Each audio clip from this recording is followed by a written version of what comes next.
तो हेलो बच्चों, कैसे हो? मजे में? तो आ गए हैं फिर से हम मून फिजिक्स में, लेके आ गए हैं जेईई मेन 2025 अप्रैल शिफ्ट के पीवाईक्यूज को चैप्टर नंबर 1 के लिए। ठीक है, तो चैप्टर नंबर 1 के अप्रैल शिफ्ट में जो आए हुए हैं, अप्रैल की जो सारी शिफ्ट है, मतलब अप्रैल में टोटल जो 7 मे बी के टोटल 7 या 8 शिफ्ट थी, तो जो भी शिफ्ट है टोटल 7-8, उसमें जितने भी पीवाईक्यूज आए हैं चैप्टर 1 के, वो सारे पीवाईक्यूज इसमें मैंने कवर अप कर लिए। ठीक है, आप लोगों को इधर उधर जाना नहीं है, चैनल को सब्सक्राइब करके रखो और अपने दोस्तों को भी शेयर कर दो। सारे पीवाईक्यूज आने वाले हैं 25, 24, 23, 22, 21, 20, 20, लास्ट 5 ईयर के जो सारे पीवाईक्यूज है, वो सारे चैप्टर वाइज पीवाईक्यूज हमारे यूट्यूब चैनल पर आते रहेंगे। ठीक है, तो उसके लिए चैप्टर को सब्सक्राइब कर दो और कंटेंट भी आने वाला है और वो भी आता रहेगा। लेक्चर 1 अपलोड हो चुका है। चलो तो मिलते हैं बेटा आगे। चलो फर्स्ट क्वेश्चन, तो देखो फर्स्ट क्वेश्चन है क्या, a small Bob of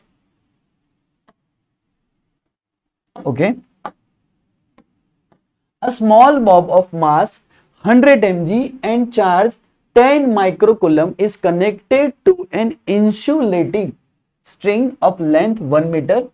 It is near to an infinite long non-conducting sheet of charge density in the figure. If the string angle subtends the angle of 45 degree of the sheet. Okay, तो बेटा मुझे एक infinite sheet दे दी है। तो ये question sir मैंने कहां पे किया हुआ है, कहां पे देखा हुआ है? तो पहले हमारे पास एक स्ट्रिंग है, तो एक लॉजिकल सोचते हैं बेटा कि लॉजिकली यहां पे देखो, तो यहां पे एक टेंशन रहेगा। हाँ सर, लॉजिकली यहां पे एक टेंशन बन रहा है। हाँ सर, लॉजिकली टेंशन बन रहा है। ये पॉजिटिव चार्ज है और इसका मास m है, तो ये नीचे लगाएगा mg। हाँ सर, यहां पर आएगा QE। हाँ sir, F is equals to QE electric field की वजह से। और यहां पे 45 डिग्री एंगल है मान लो, तो इसके दो कंपोनेंट हो गए। यहां पे 45 है तो Z बन रहा है, यहां पर भी 45 है, तो यहां पर बनेगा T cos थीटा और यहां पर बनेगा T sin थीटा। बात को बेटा समझना, तो T sin theta is equals to QE, T cos theta is equals to mg। ये फॉर्मूला वैसे तो डायरेक्ट याद होना चाहिए, लेकिन नहीं है तो कर दो। तो T sin theta is equals to QE upon T cos theta is equals to mg। चलो डिवाइड कर दो दोनों को, तो T cancel, tan theta is equals to QE by mg। अब बेटा थीटा की वैल्यू कितनी दे रखी है? 45, तो tan 45 is equals to QE by mg, तो QE is equals to mg। मजो आ गए हो? यहां तक समझ में आ गया? QE is equals to mg। Okay sir, यहां तक समझ में बात आ गई। अब मेरे पास क्या है? तो सर मेरे पास आ गया है QE is equals to mg। लेकिन मुझे क्या चाहिए सर? तो मुझे चार्ज डेंसिटी ऑफ सीट निकालनी है। तो चार्ज डेंसिटी ऑफ सीट, तो सर ये भी मैंने किया हुआ है कि मेरे पास मान लो कि एक शीट है, शीट पर पॉजिटिव चार्ज है और मान लो कि उसकी डेंसिटी है सिग्मा। मान लो तो शीट से कोई a डिस्टेंस पर P पॉइंट पर इलेक्ट्रिक फील्ड कितनी होगी? Sigma by 2 epsilon not. ये भी हमें पता है, तो E की वैल्यू पुट कर दो यहां पे बेटा कि Q is equals to sigma by 2 epsilon not is equals to mg। Okay, अब हमें निकालना क्या है? सिग्मा। तो sigma is equals to mg into 2 epsilon not by Q। Okay, चलो m की वैल्यू हमारे पास दे रखी है, तो m की वैल्यू हमारे पास है बेटा 100 mg। m की वैल्यू हमारे पास है 100 mg, तो m is equals to 100 mg। तो 100 को पहले मिलीग्राम में से ग्राम में कन्वर्ट करो, तो 100 इंटू 10⁻³ ग्राम, और ग्राम में से मुझे केजी में कन्वर्ट करना है, तो केजी में कन्वर्ट करो कि 100 इंटू 10⁻³ इंटू 10⁻³ केजी। बेटा ये समझो, ये mg में, बहुत सारे स्टूडेंट यहां पर गलती करेंगे। देखो mg में तो पहले तो इसे ग्राम में कन्वर्ट करो, कि भाई मिलीग्राम में से ग्राम में, फिर ग्राम में से केजी, तो 100 इंटू 10⁻�6, तो m की वैल्यू मिल गई 100 इंटू 10⁻�6, g की वैल्यू 10 ले लो, एप्सिलॉन नॉट की वैल्यू हमें पता है 8.85 इंटू 10⁻12, और चार्ज कितना देख रखा है बेटा, चार्ज है 10 माइक्रोकूलम, तो 10 इंटू 10⁻6 ले लो। ओके चलो, तो 10 से 10 गया, 10⁻6 ऊपर जाएगा तो 10⁻+6 हो जाएगा। देखो ध्यान दो बेटा कि यहाँ पे 10⁻+6 10⁻6 कैंसिल हो गया, यहाँ पे 10⁻12 और यहाँ पे 100 है, तो ये बन गया 10⁻10, और 8.85 इंटू 2 कर लो, चलो 8.85 इंटू 2, तो 8.8 इंटू 2 कर लो, चलो कोई बात नहीं,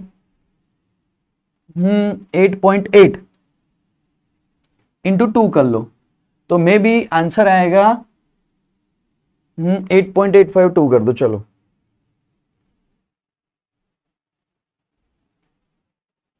तो 8.85 इंटू 2 तो 17.7, तो आंसर मिल रहा है बेटा 17.7, तो 17.7 है, तो सिग्मा की वैल्यू निकाल लो कि भाई 1.77 इंटू 10⁻⁹, यहाँ पे न्यूटन कूलम में दिया हुआ है आंसर, तो हो गया sigma is equals to 1.77 Newton.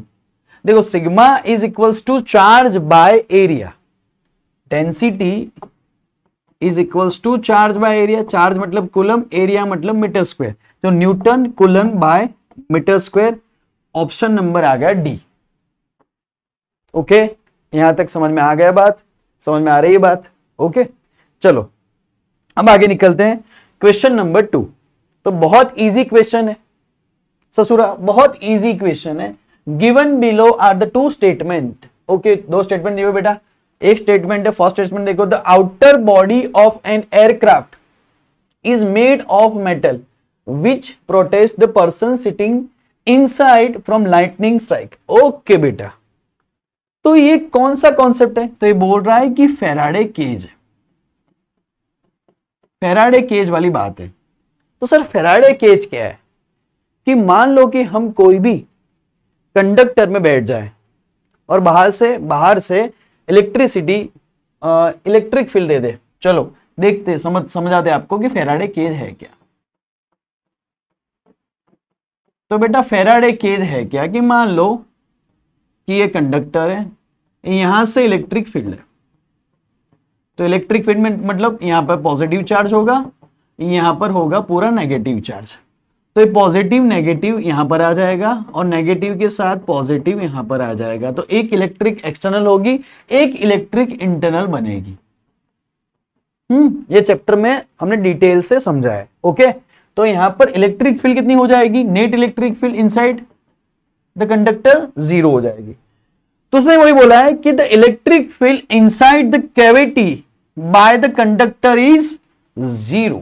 Okay, तो option A, both A and R R correct. Yes भाई, दोनों करेक्ट है, and R is the correct explanation of A. हाँ वो बात भी सही है, क्योंकि electric field net electric field 0 हो रही है, इसकी वजह से यही कॉन्सेप्ट है। Okay, simple easy. तो यहां तक समझ में आती कि नहीं आती? तो सर यहां तक समझ में मुझे आती, तो अब आगे निकलती, तो आगे निकलती इजी क्वेश्चन होती, ये तो देखती भी नहीं, सीधा टिक कर देती, इसमें क्या होती? चलो ठीक है, यहां पर ध्यान दो कि electric charge is transfer to an irregular metallic disc. बेटा मुझे पता है कि जहां पर शार्प एजेस होगी वहां पर डेंसिटी ज्यादा होगी, वो शार्प एजेस वाला कॉन्सेप्ट है। तो समझ लो भाई कि सबसे ज्यादा डेंसिटी है सिग्मा 1 में, बात को समझो, ये क्या हो गया भाई? ओके, जो भी हुआ, सबसे ज्यादा डेंसिटी सिग्मा 1, उसके बाद सिग्मा 2, सिग्मा 3 और लास्ट में सिग्मा 4। नहीं भाई, सिग्मा 2 और सिग्मा 3 में, एक मिनट रुको। ओके, सबसे ज्यादा डेंसिटी है सिग्मा 1, उसके बाद डेंसिटी है सिग्मा 3, ओके, और सिग्मा 2 और सिग्मा 4 की जो डेंसिटी है वो सेम है। चलो ऑप्शन देखो। ओके चलो, तो एक तो ये ऑप्शन राइट है कि सिग्मा 1 सिग्मा 3 से ज्यादा है। ओके, क्योंकि ये शार्प एजेस ज्यादा है सिग्मा 1 पे, सिग्मा 1 सिग्मा 2 से भी ज्यादा है, वो बात भी सही, ये रॉन्ग है भाई, सिग्मा 3 ज्यादा नहीं है, शार्प एजिस सिग्मा 1, ये भी राइट है। चलो ए बी और सी दोनों राइट है। चलो second option sigma 2 is equal to sigma 4, yes right, sigma 2 is equal to sigma 4, क्योंकि बोथ जो है, जो बोथ द शेप्स है वो सेम साइज के, मतलब तो डेंसिटी भी सेम होगी, ठीक है। यहाँ पे बोथ द सेम जो शेप दे रखा है वो सेम साइज है, तो डेंसिटी भी सेम रहेगी। यहाँ पर बेटा देखो सिग्मा 3, ओके, सिग्मा 3 सिग्मा 4 से ज्यादा है, यस ऑफ कोर्स, सिग्मा 3 सबका बी ए और सी, तो ऑप्शन क्या है बेटा, option number A B C only, simple, so simple, sharp edges वाला कॉन्सेप्ट। ओके चलो, तो ये भी अच्छा क्वेश्चन है भाई, ये भी हमने नोट्स में करा हुआ क्वेश्चन है बेटा, डिक्टो नोट्स वाला क्वेश्चन। हमने आप लोगों को कहा था कि नोट्स कर लीजिए एक बार, सारा कॉन्सेप्ट क्लियर हो जाएगा, लेकिन वो सुनता ही नहीं। An infinitely long wire has a uniform linear charge density. Okay, मुझे चार्ज डेंसिटी ले रखी, lambda is equals to 2 newton coulomb by metre. Okay, the net flux through a Gaussian cube of side length √3 centimetre. Okay, तो मुझे cube दे रखा है, अरे यार shape में से ले ले भाई, शेप हो गए यहां पर 3D शेप है, या भाई 3D शेप ही है भाई। ओके, क्या बात है भाई, क्या बात है।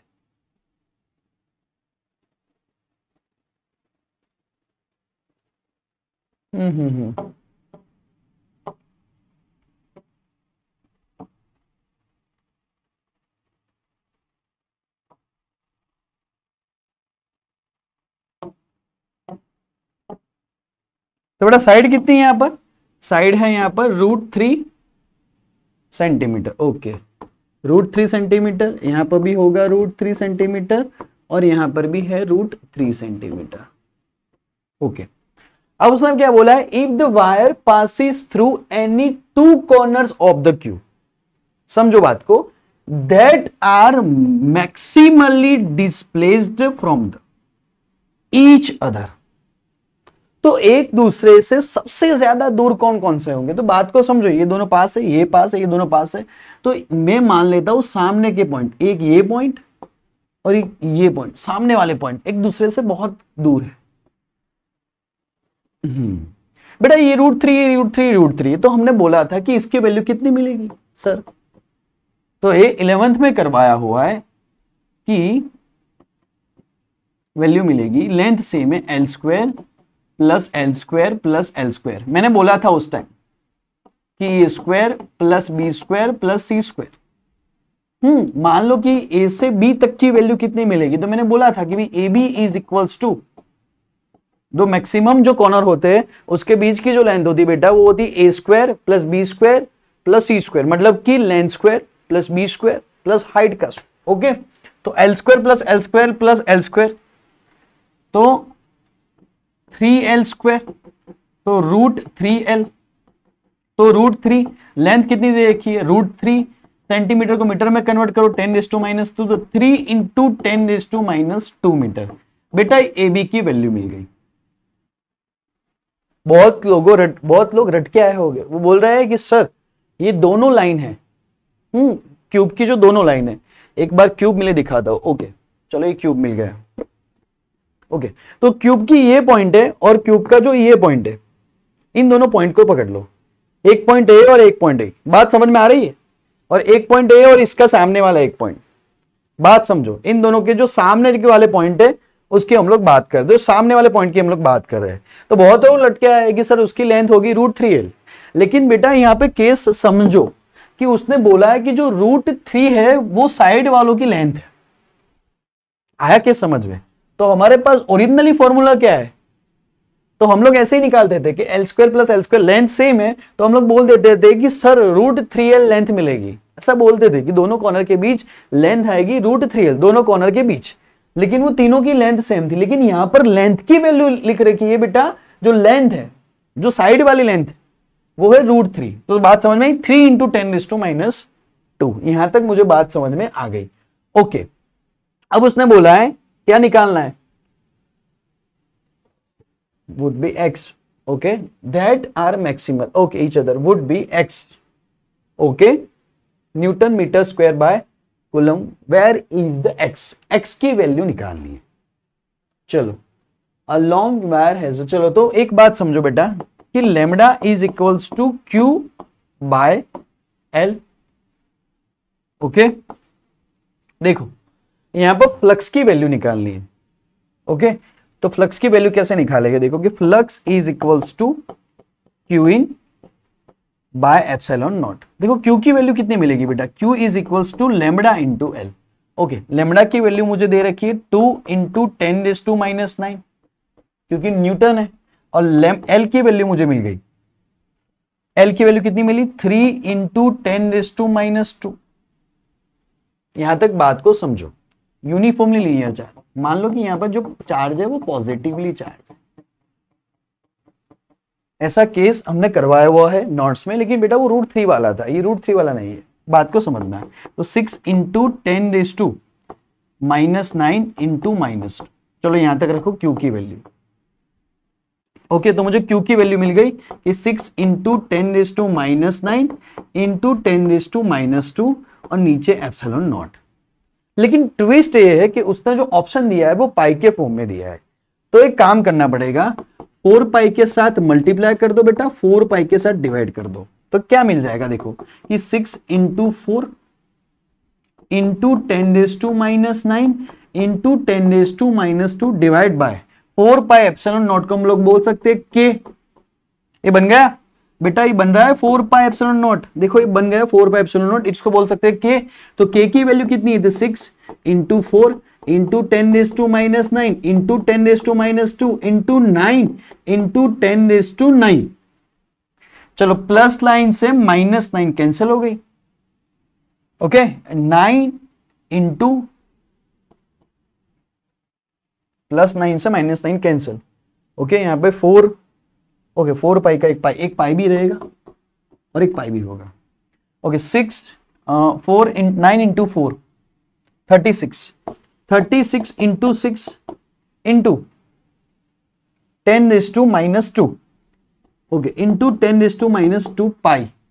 हमें पूरे क्वेश्चन में उसने बोला है पाई, तो 36 इंटू 6 तो 216 पाई इंटू 10⁻², चलो 216 पाई, तो दोनों पॉइंट आगे निकल गए, तो 2.16 पाई, समझो 2.16 पाई इंटू, नहीं 10⁻² था ना यहाँ पे, बस तो 2.16 पाई, आंसर आ गई, ओके। बात समझ में आ रही है, यहाँ पर बात समझ में आ रही है, इजी क्वेश्चन था, बात समझ में आ गई, ओके। ये दिख रहा है, ओके, डन। चलो बेटा ये भी easy question, very very easy question, और इसको दिल लगा देंगे। सर क्यों दिल लगाना है भाई, तो इसको भी दिल लगाएंगे क्योंकि खूबसूरत वाला केस है, ये हमारा खूबसूरत केस है। खूबसूरत हो लेकिन बहुत तुम, दिल लगाने के काबिल नहीं हो, मैं क्वेश्चन को बोल रहा हूं भाई, देखो ध्यान दो यहां पर, ये क्वेश्चन है क्या बेटा, 2 small spherical ball of mass 10 gram with a charges -2 microcoulomb and 2 microcoulomb are attached to 2 ends of very light rigid rod of length 20 centimeter, okay. तो एक तो है -2 माइक्रोकुलम और एक तो मेरे पास है 2 माइक्रोकुलम। बात को समझना बेटा, इन दोनों के बीच में उन्होंने डिस्टेंस दे रखा है 20 सेंटीमीटर। तो पहले तो डाइपोल बन गया, dipole P is equals to Q into L. Q की वैल्यू है 2 इंटू 10⁻⁶ और लेंथ की वैल्यू दे रखी है 20 इंटू 10⁻², क्योंकि सेंटीमीटर है तो मीटर में कन्वर्ट किया, तो 2 इंटू 2 4, 40 इंटू 10⁻⁻1, तो 4 इंटू 10⁻⁻7 कूलम इंटू मीटर। मुझे डाइपोल की वैल्यू मिल गई, okay. is now placed near an infinite conducting charge sheet, okay, with uniform charge density, okay, हमारे पास such that a length of rod makes an angle of 30 degree with the electric field generated by charges, okay बेटा।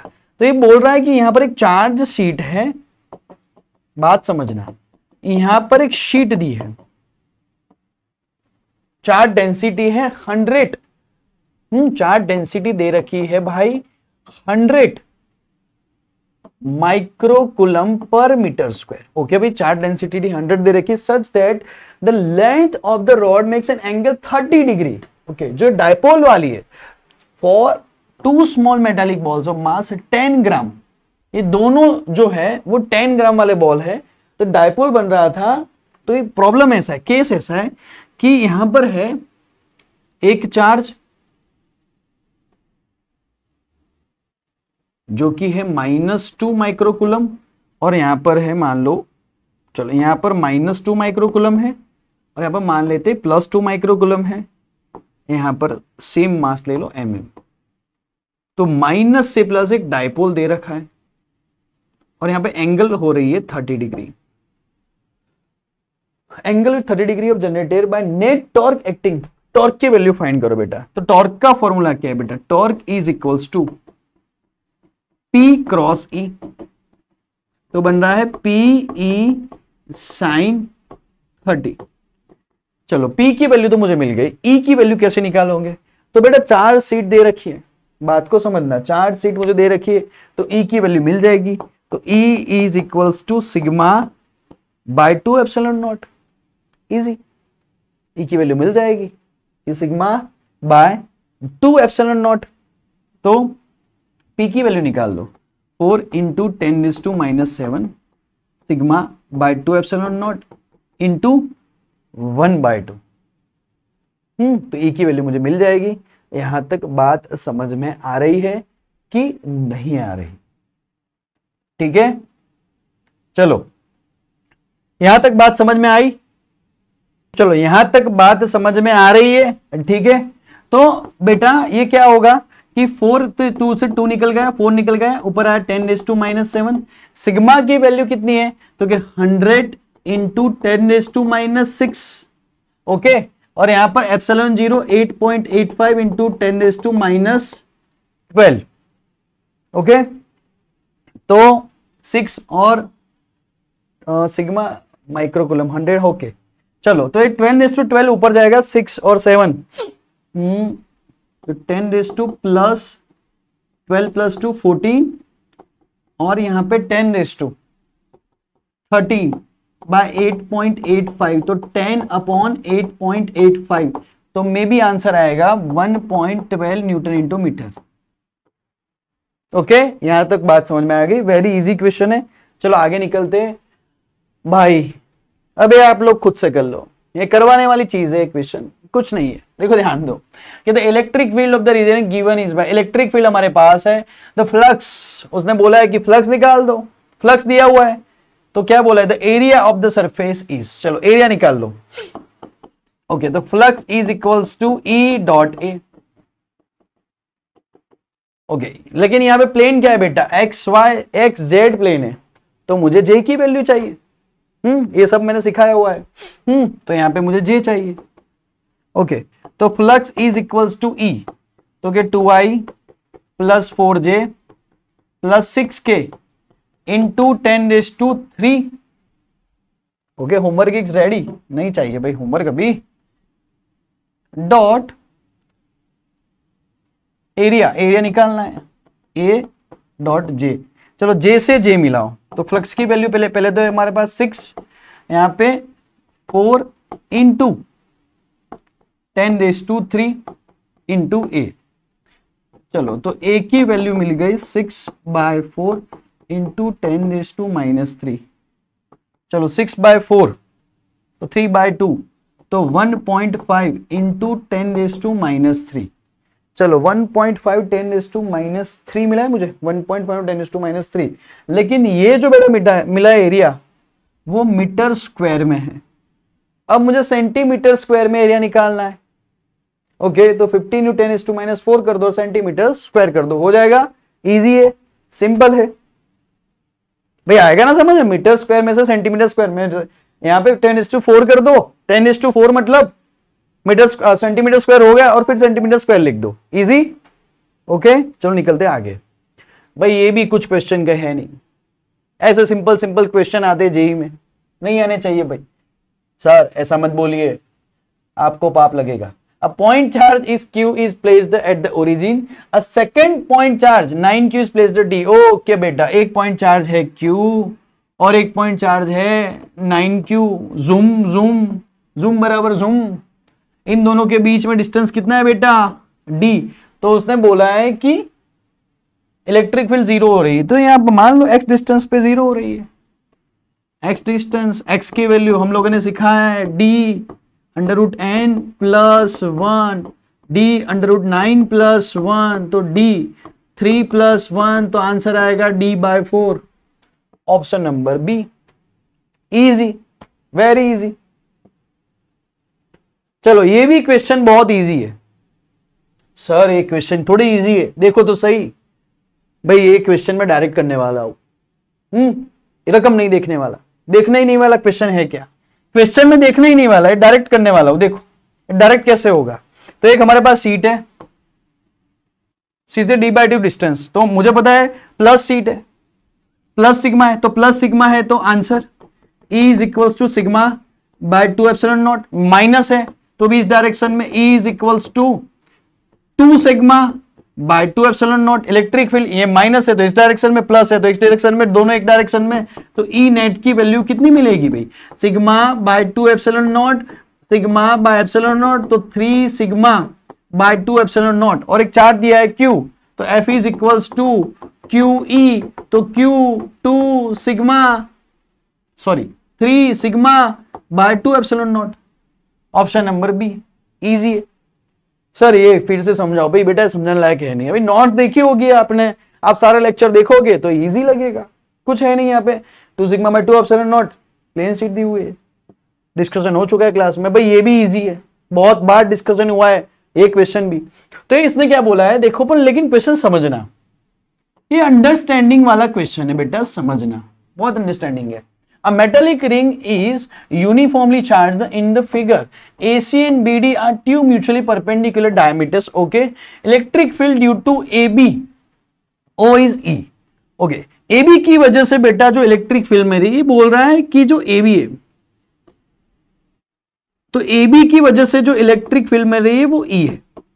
Okay. तो एक pizza की वजह से जो electric field है वो E है। अब उसने क्या बोला कि तो ए बी सी की वजह से निकाल दो। ओके भाई, निकाल लेते ए बी सी की वजह से, ध्यान देना। वाह क्या सर्कल आया सर। तो यहां पे ए है बेटा, यहां पे सी है और यहां पे बी है। भाई समझ लो, यहां पे बी है, यहां पे सी है। एक पिज्जा ये हो गया सर, पिज्जा की याद मत दिलाओ, चीज वाला पिज्जा, टेस्टी टेस्टी पिज्जा मैं और याद दिलाऊंगा, ठीक है। चलो यहां पे ध्यान दो बेटा। तो एक पिज्जा ये हो गया ऊपर वाला, ए से बी तक। उसने क्या बोला बेटा, बात को समझना। तो वो बोल रहा है कि जो एक पिज्जा है ए बी, वो क्वेश्चन बोल रहा है कि जो एक पिज्जा ए बी है, जो ये वाला पिज्जा है ए बी, उसकी वजह से जो इलेक्ट्रिक फील्ड मिल रही है वो ई मिल रही है। बात को समझना। तो यहां पर भी निकाल लो कि भाई ए बी की वजह से जो इलेक्ट्रिक फील्ड मिलेगी, बात को समझो, ए बी की वजह से जो इलेक्ट्रिक फील्ड मिलेगी बेटा, वो इस डायरेक्शन में ई मिलेगी। ओके सर, यहां तक बात समझ में आ गई। बीसी भी सेम साइज ऑफ पिज्जा है, बीसी भी सेम साइज ऑफ पीस है, मतलब यहां से यहां बीसी भी 90 डिग्री पर है, ये भी 90 डिग्री है और ये भी 90 डिग्री है। तो बीसी की वजह से जो इलेक्ट्रिक फील्ड मिलेगी बेटा, वो भी सेम मिलेगी ई, क्योंकि यहां पर भी डिस्ट्रीब्यूशन सेम है, बीसी पर भी डिस्ट्रीब्यूशन सेम है। अब इन दोनों के बीच में एंगल है 90, इलेक्ट्रिक फील्ड सेम है। तो रिजल्टेंट क्या आएगा बेटा, √2e। तो ऑप्शन नंबर बी। सिंपल। बात समझ में आई कि नहीं? ओके, चलो आगे निकलते हैं। Question number 11, last question, last in the list. ये भी सिंपल है। तो उसने बोल रखा है भाई कि 2 infinite identical charge seat and a charged spherical body of charge density rho are arranged in the figure, then the correct relation between। देखो बेटा कि प्लस सिग्मा और माइनस सिग्मा जो सीट है वो डिस्टेंस पर डिपेंड नहीं करेगी, क्योंकि मुझे फॉर्मूला पता है कि E = सिग्मा/2ε0। नो डाउट ये बात सही है कि जो सीट है वो डिस्टेंस पर डिपेंड नहीं करती। ये बात 100% करेक्ट है। लेकिन देखो ये शीट नहीं है बेटा, उसने क्या बोला है, the spherical body of charge density rho, इसके पास भी चार्ज है। तो स्फेरिकल शीट से जो पास है उसके इलेक्ट्रिक फील्ड ज्यादा है, स्फेरिकल शीट से जो पास नहीं है, सॉरी जो पास है उसके इलेक्ट्रिक फील्ड ज्यादा है, जो दूर है, मतलब कि जो डिस्टेंस पर है, देखो कंपेरिजन टू ए डी, इससे बहुत डिस्टेंस पर है, तो इसकी इलेक्ट्रिक फील्ड डिक्रीज हो जाएगी। तो बोलना क्या चाह रहा है, देखो कि ये बोल रहा है कि E is equal to EB, EC is equal to ED, और यहां पर भी सेम। तो देखो एक बात समझो कि C इस सीट से बहुत दूर है और D इससे पास है, तो C और D की जो इलेक्ट्रिक फील्ड है वो सेम नहीं रहेगी। सेम B और A में भी ऐसा है कि सीट से D का डिस्टेंस सेम नहीं है, A का डिस्टेंस सेम नहीं है। मान लो A यहां से मान लो कि 5 मीटर पर है, तो ये यहां से मान लो कि 10 मीटर पर है, तो B यहां से मान लो कि भी 12 मीटर पर है, तो फिर C मान लो कि C 15 मीटर पर है, तो सेम डिस्टेंस है नहीं, डिस्टेंस सेम नहीं मिल रहा। तो बोल रहा है कि EA is equal to EB, तो A is equal to B possible नहीं है। वो बोल रहा है C is equal to D, तो C is equal to D possible नहीं है। हाँ, ये सीट नहीं होती, ये सीट मतलब सीट नहीं यार, सॉरी, ये स्फेरिकल बॉडी नहीं होती तो पॉसिबल बनता, लेकिन ये स्फेरिकल बॉडी है तो पॉसिबल नहीं बनेगा। नहीं होती तो पॉसिबल बन जाता। हमने सिखाया था कि सर एक प्लस सिग्मा है और सर यहां पर एक प्लस सिग्मा है, तो यहां पर electric field sigma bye epsilon not, यहां पर भी सिग्मा बाय एप्सिलॉन नॉट, और सेंटर पर इलेक्ट्रिक फील्ड 0, और प्लस है और माइनस है तो भी सेंटर पे 0 नहीं होगी और आउटसाइड 0 होगी। ओके, तो ये हमने सिखाया था। लेकिन बेटा यहाँ पर स्फीयर भी है, देखो ध्यान दो, स्फेरिकल शीट भी, स्फेरिकल चार्ज डेंसिटी दी हुई एक बॉडी भी है हमारे पास, ये रही बॉडी। तो ये भी गलत, ये भी गलत, ये भी गलत, कोई सेम नहीं होने वाला, तो सी राइट।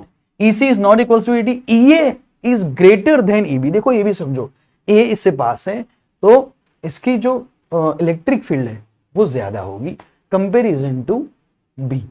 ओके, बात समझ में आ गई।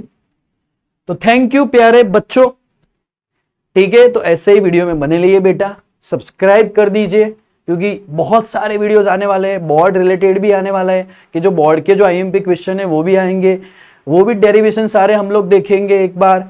जेई के भी सारे PYQs आएंगे, नीट के भी सारे PYQs आएंगे चैप्टर वाइज। ओके, ठीक है, तो मिलते हैं अगली वीडियो में, बने रहिए। The moon physics.